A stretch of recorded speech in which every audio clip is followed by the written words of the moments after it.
like having a confrontation, the wife loses the pregnancy. So David is blaming the wife for the loss of the pregnancy. Let's dive into it. It's a pretty long one. Hi, babe. I think my wife hates me, and maybe I deserve it. I don't even know where to begin because every time I try to explain the story, it sounds like I'm the villain. Maybe I am. My wife and I were together for almost 9 years, and for most of our marriages, we struggled to have a child. People don't talk enough about how or what infertility does to a marriage. It changes people. You start off hopeful, then hopeful becomes frustration, frustration becomes blame, and before you know, two people who once loved each other are just surviving each other. Happens. Okay. We spent so much money trying to do IVFs, hospital after hospital, fertility treatments, maombi here and there, family pressure, everyone asking questions, Zenyatta has also. There were nights my wife cried herself to sleep and I pretended to be strong, but the truth is I was breaking too. Then finally, after years of disappointment, she got pregnant. I can't explain the joy. For the first time in years, it felt like life was finally working in our favor. I was already imagining what our baby would look like. I even started secretly saving videos about fatherhood. But when all this was happening, my marriage was already dying. We argued about everything. Nothing I did was enough. The house stopped feeling like home. And somewhere in that mess, I made a stupid decision. I met someone, let's call her Njeri. Before you judge me, I know cheating is wrong. I know.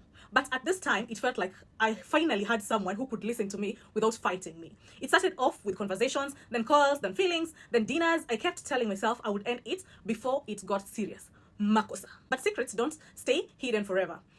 One evening, my wife went through my phone, and that was the beginning of the end. She saw everything, the messages, the late night calls, the pictures, alikuwa ananitumia, and I have never seen pain like that in someone's eyes before. She looked at me like she didn't even know who I was anymore. She kept asking me one question over and over. How could you do this to me while I'm carrying a child? I apologized, I begged her, I promised to cut the girl off, but my wife wasn't hearing any of it. She said I embarrassed her so much, and a few days later, while I was at work, I got a phone call that my wife had gotten the lady's address and she went there herself. Pregnant, angry, neighbors later told me that she was outside shouting, demanding the girl should come out.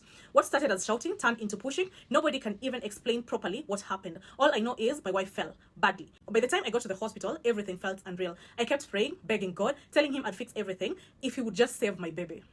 But hours later, the doctor walked in and the baby was gone, but the mother was okay.